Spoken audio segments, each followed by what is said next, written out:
Mimi naitwa William. Okay. Wewe unaitwa nani? Mimi naitwa Mr. Govola. Govola. Govola. Govola. Govola. Wewe umezaliwa hapa Kigoma? Niko Kigoma. Ujiji. We finally made it to Ujiji. Yes. But there's no one here. There's no one. We haven't found anyone yet. Hello, my friend. Where do you come from? Hello. I'm from Marekani, lakini naishi Bukoba. Okay, Marekani is from the Colorado Springs? I'm sorry? Is it from the Colorado Springs? No, from Wisconsin. Wisconsin. Very far. Very close to, yeah, very far, yeah. You have been to Marekani? Yeah. Nzuri sana. And Germany? No. Livingstone alikuwa wapi? Was Scottish. Yeah, Scottish. I thought he was a German. No. He was a Scottish. And this time when he said the son was in America, his son not America, mother was America, father was the British. He's born in the Wales, W, West England. Nice. Okay, we have introduction in this place. Here, the water of the Lake Tanganyika, during Livingstone time, the lake shore was up to here.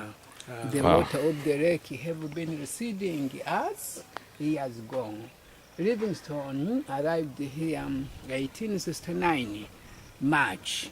From Umanyamaland in Congo, the water was up to here. Livingstone, we came by sailing boat, not the boat, sailing boat. You know, okay. From here to the lake shore is 700 meters now. The probably cause of the lake shore receding are three. The first thing, the rain, nothing. Forest, nothing. In Congo, the Rukuga River is taking the water from the Lake Tanganyika to River Congo and the Atlantic Ocean. This Lake Tanganyika is in Rift Valley. Okay, and that is the deepest lake in the world? Lake Tanganyika? Okay. Wale maji yalikuwa yanafika mpaka hapa. Zamani kana. Sasa hivi receipt.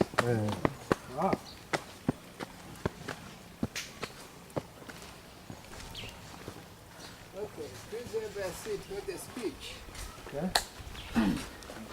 Mango tree. Here, where you see this monument, before this monument was erected, there was a mango tree of Manifera spice, under which Stanley met David Livingstone. David Livingstone was born in a small town of Blantyre in Scotland, 19th March 1813, not Blantyre, Malawi, Europe. David Livingstone experienced the hard life, but he managed his study until he became medicine, a doctor. David Livingstone came to Africa thrice at different times.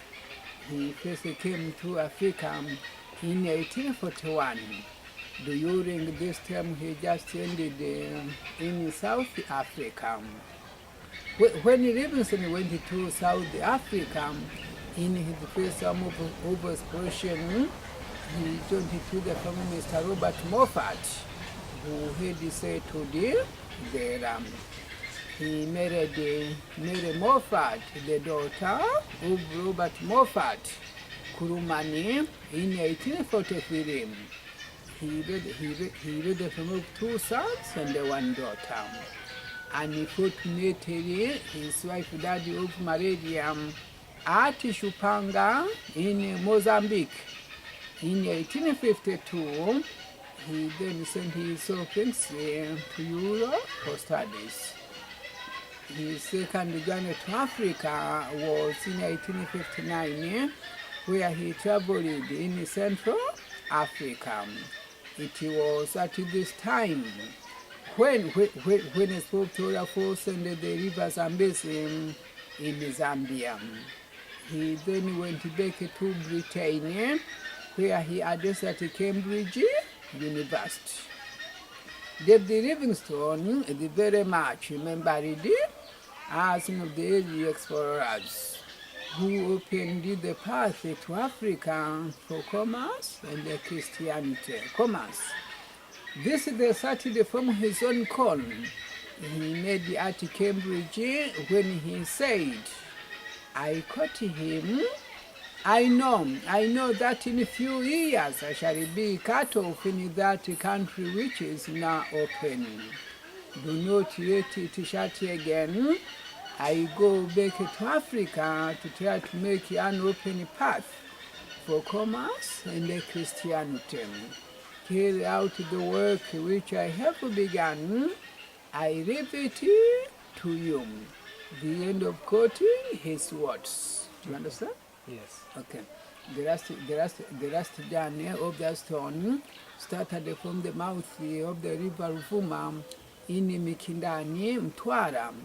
In 1866, he followed that river until he reached Lake Nyasa, as well as Lake Bangwero and Mweru.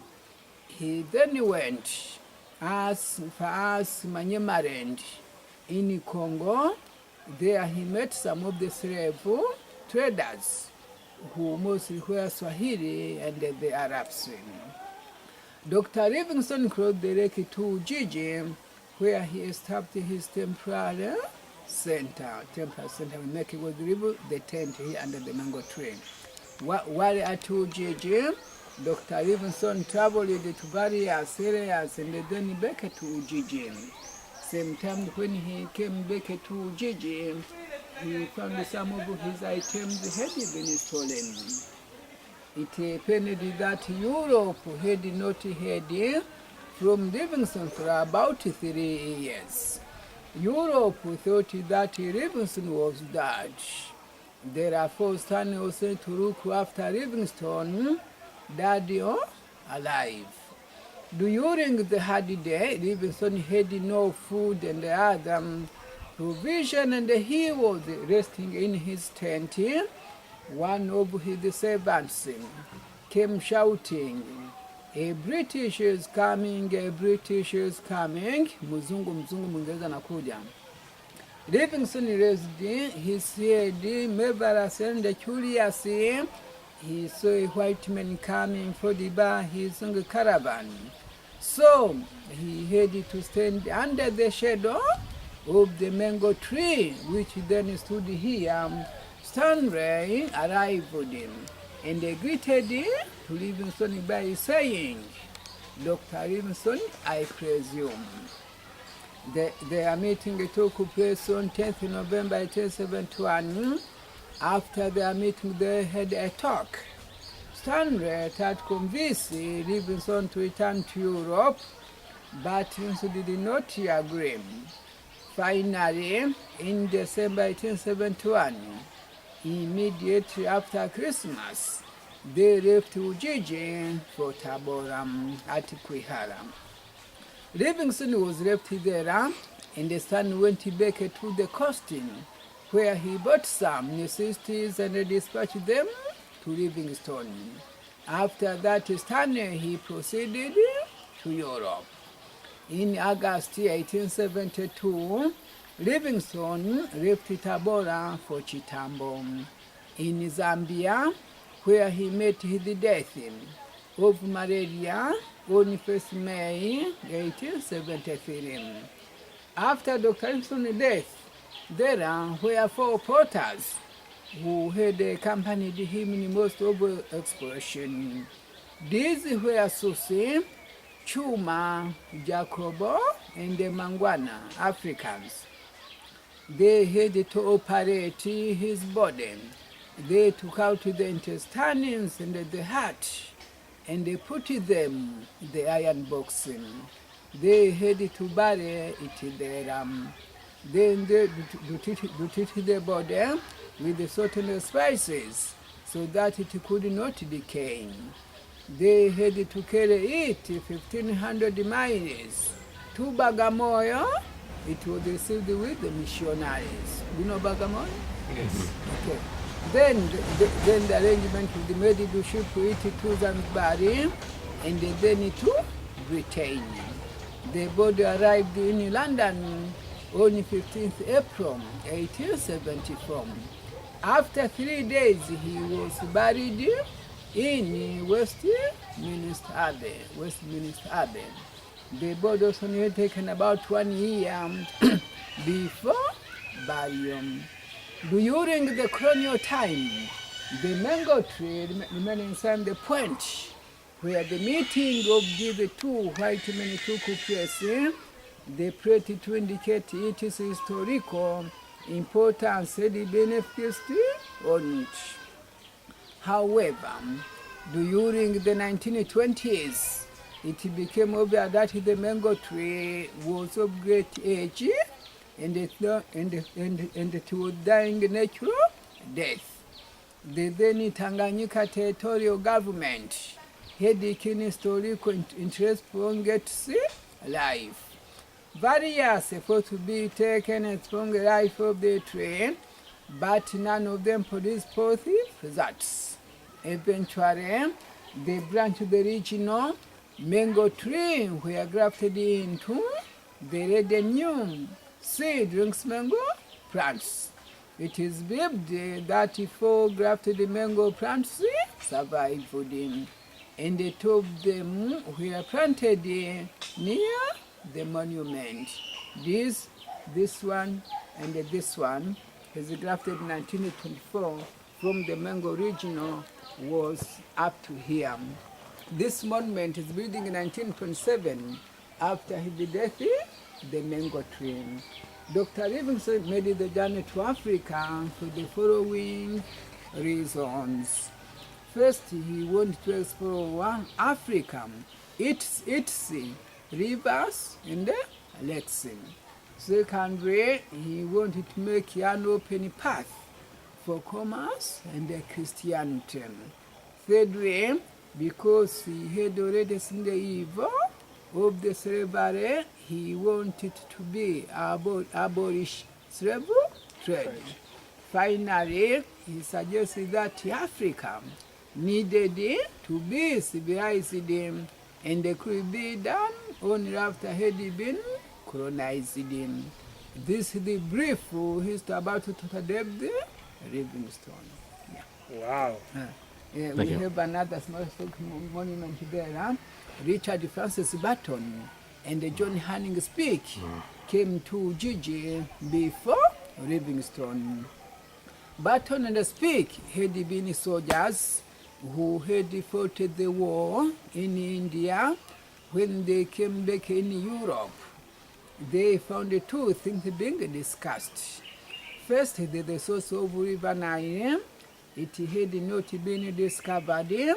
Secondly, the first map of East Africa had been drawn in a geographical magazine.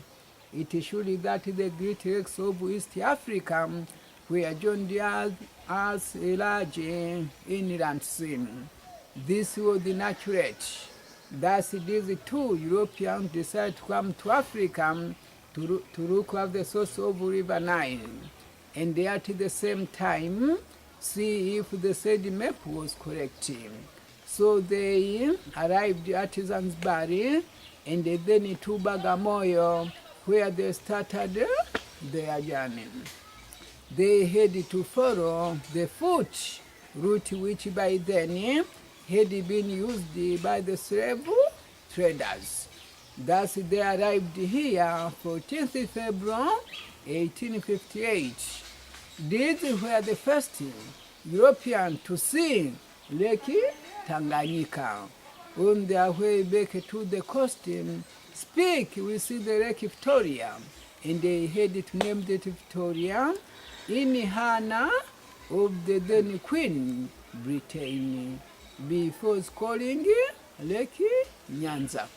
Nyanza, well, okay. Yeah. Okay, sorry for interruption.